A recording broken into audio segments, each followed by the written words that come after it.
What is going on, guys? It is Wrestlelamia here, back with another video. Brock Lesnar is back after his indefinite suspension, and what will that mean for Universal Champion Roman Reigns? Well, join us now as we look at this week's edition of the Blue Brand, as well as the wildest wrestling news and rumors you need to know, including Charlotte, Flair and Andrade split up, why Triple H didn't want Jeff Hardy as world champion, Braun Strowman's new look and much more. Be sure to subscribe and hit that notification bell for daily wrestling videos, and follow us on Facebook for exclusive lists. As always, we won't recap the matches, but just provide you with the good, the bad, and the downright ugly. As always, we start off with the good as number 1, best Brock Lesnar. Brock Lesnar was at his best last night, returning from his suspension to keep the fans guessing just what he had in mind for the Universal Champion Roman Reigns. As it turned out, the Beast only had one thing in mind, making sure Reigns kept his title and making a statement that come day one, there will be a new champion in town. They wisely kept Reigns and Lesnar apart, building the suspense of whether they would cross paths, and instead having Lesnar take out Sami Zayn before his Universal Championship match in order to remind the fans and Reigns what he's capable of. Number 2, wrestling's new odd couple, Zayn and Lesnar. Now, the universe has seen some off-the-wall pairings, including the Rock and Sock connection, RK Bro, and now the unlikely pairing of Sami Zayn and the Beast Incarnate. While Sami and Brock didn't team, their interactions in and out of the ring were some of the funniest on Smackdown in a long time. Lesnar's complete cluelessness as to who Sami Zayn was, as well as Zayn's attempt to portray himself as the elder of Smackdown, were hilarious. Lesnar has the gift for comedy, and even better, he knows how to pull it off without diminishing his image as someone not to be trifled with. Lesnar's smile was about as warm as that of a shark, and he quickly went from funny man to monster, intimidating Zayn into using his championship match against Reigns so Lesnar could send a message to the tribal chief. Zayn's comedic gifts and ability to play a clueless weasel were in full effect last night, making for a memorable addition of SmackDown. Number 3, bulletproof Jeff Hardy. Has the WWE finally given up on Jeff Hardy? Well, last night's segment where Jeff and Drew McIntyre took out Madcap Moss and Happy Corbin, then wore their hats, was silly enough, but when Jeff started dancing, some fans likely wondered if they were having flashbacks to Becky Lynch's NXT days as an Irish jig dancer. But nonetheless, Jeff is the type of wrestler who can deal with any goofy gimmick, much like Happy Corbin, and no matter what comedic crap the WWE saddles Jeff with, he's still Jeff freaking Hardy, a superstar fans love and will always cheer. Anyone who doubts Jeff's ability to bounce back after being buried need look no further back than the recent Survivor Series, where wrestling's charismatic enigmas stood tall for Team SmackDown against Team Raw's Seth Rollins, with the fans eager to see Jeff win and cheering him even though he ultimately lost. Number 4, where's Badass Baszler?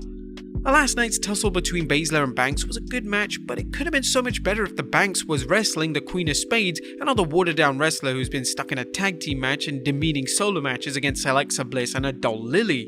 Now that Shayna Baszler is back in solo action, it's time for the WWE to bring Badass Baszler back, who dominated at the 2020 Elimination Chamber Women's match and kept a stranglehold on the NXT Women's Championship. And finally, the King and Kofi. The SmackDown fans were in for a special treat last night, as the Blue Brand not only featured the return of Brock Lesnar, but the return of Sir Kofi Kingston, King Xavier's longtime ally. Kofi, who reportedly took time off to celebrate the birth of his latest child, was written out with a kayfabe injury, but is now back and ready to help even the odds for King Xavier. Sir Kofi got some revenge on the Usos for laying him out and let the fans know both he and King Xavier will get the ultimate revenge when they capture the SmackDown Tag Team Championship from the Usos at day 1. That was good. What about the bad? As WTF Part 1, Future Endeavor's kick? Pat McAfee has been doing a fantastic job as SmackDown color commentator, injecting some much needed life into the Blue Brand's commentary booth. However, McAfee's remark where he said he and Shayna Baszler injured Nia Jax and Eva Marie with a Future Endeavor's kick to the head might have amused Vince McMahon, but wrestling fans expressed their resentment at the former NFL punter making light of 2 recently departed superstars.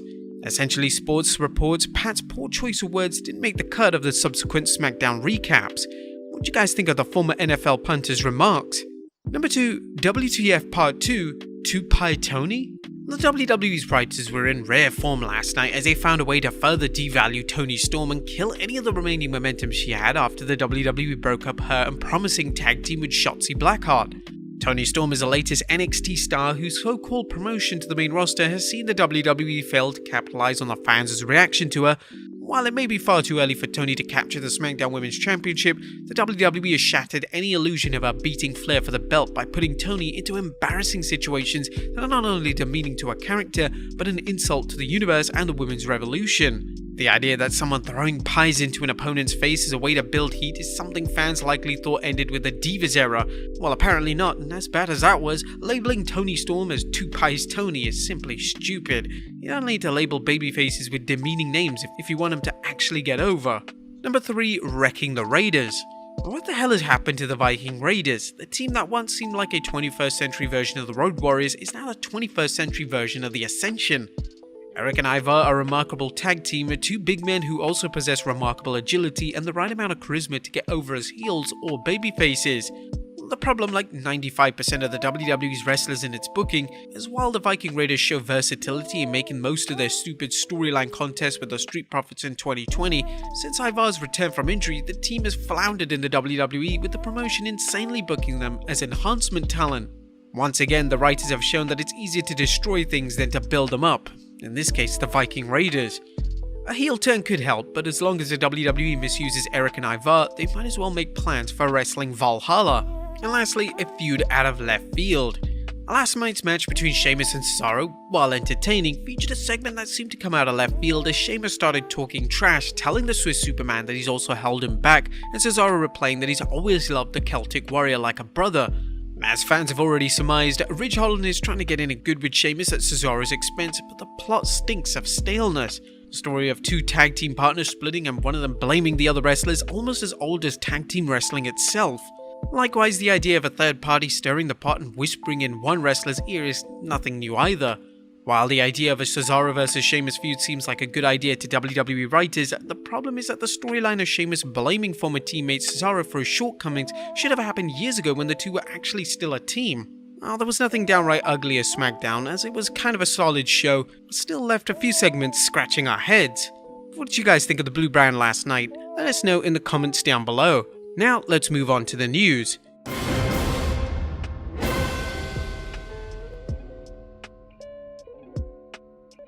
Our first story looks at Charlotte and Andrade break up.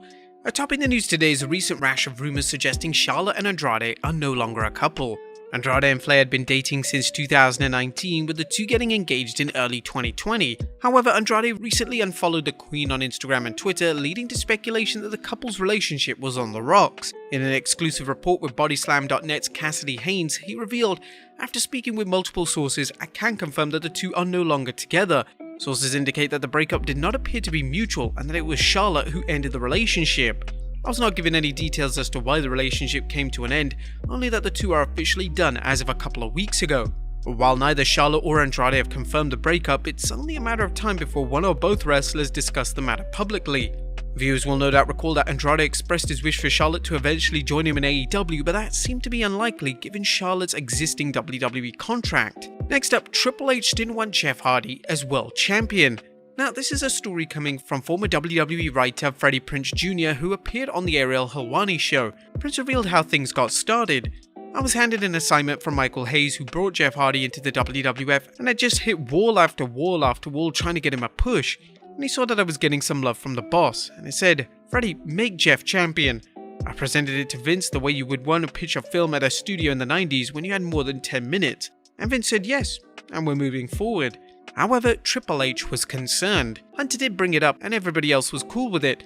Nobody had said anything, and I'm sitting there and getting nervous, and Triple H says, "Are we really going to trust the championship with this guy?" That's when I knew that was a sniper bullet man. A Prince said that in hindsight, Hunter was right. Jeff wasn't trustworthy as champion. It was a feel-good moment for fans, but wasn't a sustainable one.